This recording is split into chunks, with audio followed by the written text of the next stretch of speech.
दिल्ली के एक बड़े ऑडिटोरियम में एक मशहूर कंसर्ट हो रहा था। हजारों लोग उत्साहित थे क्योंकि यह पहली बार था जब इतने बड़े कलाकारों का एक साथ कंसर्ट हुआ था। एक प्रसिद्ध गायक शेरवानी इस कंसर्ट के मुख्य कलाकार थे और उनकी आवाज को सुनने के लिए लोग दूर दूर से आए थे। कंसर्ट के पहले हिस्से में सब कुछ सामान्य था, लेकिन जैसे ही शेरवानी का गाना शुरू हुआ, दर्शकों में कुछ अजीब सा हुआ। कुछ लोग अचानक से अजीब तरह से बर्ताव करने लगे, जैसे उन्हें कोई घबराहट हो। अचानक से लाइट्स बुझ गई और एक गहरी खामोशी छा गई। फिर एक सर्द हवा चली और अचानक एक आवाज आई, ये मेरी आवाज है, मैं यहां हूं, अब तुम कभी नहीं बचोगे। लोग घबरा गए और कुछ ने देखा कि शेरवानी का चेहरा जैसे बदलने लगा था। उनकी आंखों में खौफ था, जैसे वे किसी और की पकड़ में थे।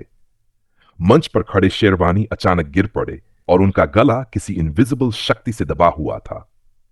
लोग डर से चिल्लाए और एक के बाद एक कई लोग बेहोश हो गए। स्टेज पर अंधेरे में एक कटा हुआ चेहरा दिखाई दे रहा था, जो शेरवानी के चेहरे से मेल खाता था, लेकिन उसमें एक बुरी भयावह मुस्कान थी। वो चेहरा किसी पुरानी आत्मा का था जो अपने समय में कंसर्टों के दौरान मरा था और अब वह शेरवानी के शरीर में अपने बदले की भावना के साथ वापस लौट आया था। कंसर्ट के बाद पुलिस ने जांच शुरू की, लेकिन किसी को इस भयावह घटना का कोई ठोस कारण नहीं मिल पाया।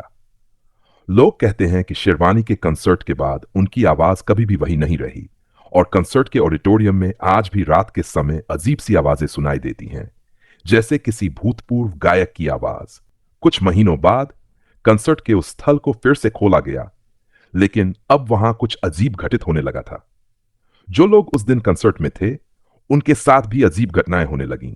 कुछ लोग कहते थे कि रात को सोते समय उन्हें शेरवानी की आवाज सुनाई देती थी, जबकि वह गायक खुद गुम हो चुका था।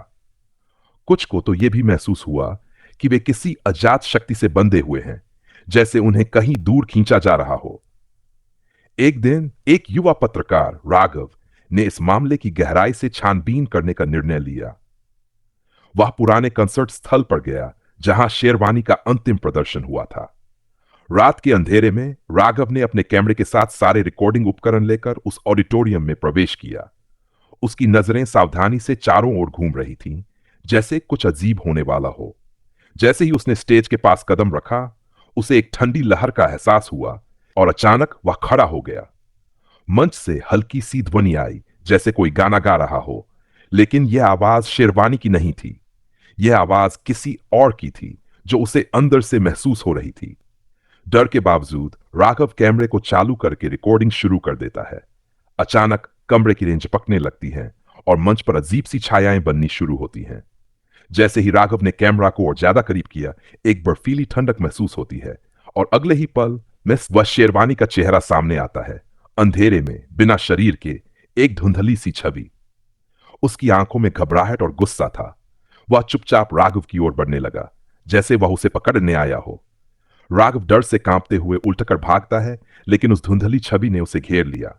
अचानक राघव के पास शेरवानी की वह आवाज फिर से सुनाई देती है, तुम मुझे नहीं छोड़ सकते, तुम भी मेरे साथ हो अब। इसके बाद राघव की रिपोर्टिंग अचानक कट गई और वह भी गायब हो गया। पुलिस और जांच एजेंसियां इसे एक आम घटना मानने की कोशिश करती हैं, लेकिन कंसर्ट के ऑडिटोरियम में जो हुआ वह आज भी रहस्य बना हुआ है। अब उस स्थान को बंद कर दिया गया है, लेकिन लोग कहते हैं कि हर रात वहां से एक संगीत की आवाज आती है और शेरवानी का भूत अपने बदले का इंतजार करता है। राघव की रहस्यमय गुमशुदगी के बाद पुलिस ने उस जगह को पूरी तरह से बंद कर दिया था, लेकिन लोग अब भी कहानियां सुनाते थे कि उस कंसर्ट स्थल में कुछ ऐसा था जो आम इंसान के समझ से बाहर था। कुछ लोग दावा करते थे कि वे रात को वहां से गुजरते हुए अजीब सी आवाजें सुनते थे, जैसे किसी ने गाना गाया हो या फिर किसी की चीखें सुनाई देती हों। कई बार लोगों ने देखा कि स्टेज के पास खड़ी काली छाया अचानक से गायब हो जाती थी। एक दिन कंसर्ट स्थल के पास रहने वाली एक लड़की नीहा ने फैसला किया कि वह इस रहस्य को उजागर करेगी। नीहा को हमेशा से अजीब घटनाओं का पीछा करने का शौक था और वह जानती थी कि उस कंसर्ट हॉल के बारे में कुछ गहरे राज छिपे हुए हैं। नीहा ने वह जगह फिर से देखनी शुरू की, लेकिन अब तक जो घटनाएं सामने आई थीं वे और भी भयावह हो गई थीं। एक रात नीहा ने तय किया कि वह अकेले ही कंसर्ट स्थल के अंदर जाएगी। रात के अंधेरे में वह धीरे धीरे उस वीरान हॉल में घुस गई। जैसे ही वह अंदर पहुंची उसे वहां एक गहरी साइलेंस महसूस हुई। अचानक से हल्की सी आवाज आई जो शेरवानी के गाने की तरह लग रही थी। नीहा डरते हुए उस आवाज की दिशा में बढ़ी। स्टेज के पास पहुंचते ही उसकी नजर एक बड़ी सी तस्वीर पर पड़ी जो पहले कभी नहीं देखी थी। यह तस्वीर शेरवानी की थी, लेकिन उसके चेहरे पर एक अजीब सी मुस्कान थी। एक ऐसी मुस्कान जो जीवन और मृत्यु के बीच के रहस्यों को दर्शाती थी। नीहा ने जैसे ही तस्वीर को छुआ, उसकी आंखों के सामने पूरा हॉल अचानक से बदल गया। वह अब उस अंधेरे और डरावने दृश्य में खड़ी थी जहां शेरवानी ने अपना आखिरी गाना गाया था। अचानक से उसे शेरवानी की आत्मा दिखाई दी जो अब पूरी तरह से बदल चुकी थी। उसकी आंखों में दर्द और बदला था। तुम आ गई हो नीहा, शेरवानी की आवाज गूंजी। तुमने इसे देखा है, अब तुम्हारी बारी है। नीहा की सांसें रुक गई और उसका शरीर बर्फ जैसा ठंडा हो गया। वह समझ गई कि अब वह उस अजेय शक्ति से जूझने के लिए तैयार नहीं थी जो इस जगह में छिपी थी। नीहा ने अपनी पूरी ताकत से वहां से भागने की कोशिश की, लेकिन हॉल के दरवाजे बंद हो गए थे। अचानक सारे लाइट्स जलने लगीं और मंच पर वह वही डरावनी छाया वापस आई। शेरवानी की आवाज फिर से गूंजने लगी, लेकिन इस बार वह गाने के बजाय उस बुरी आत्मा के रूप में उसके सामने खड़ी थी।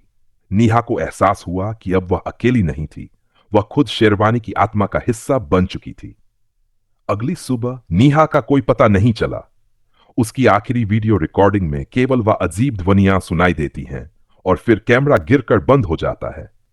पुलिस ने फिर से जांच की, लेकिन अब तक उस हॉल के रहस्यों का कोई हल नहीं ढूंढा जा सका। अब उस जगह पर कोई नहीं जाता, लेकिन लोग कहते हैं कि रात के अंधेरे में अगर आप वहां खड़े होते हैं तो शेरवानी की आवाज आपको घेर सकती है।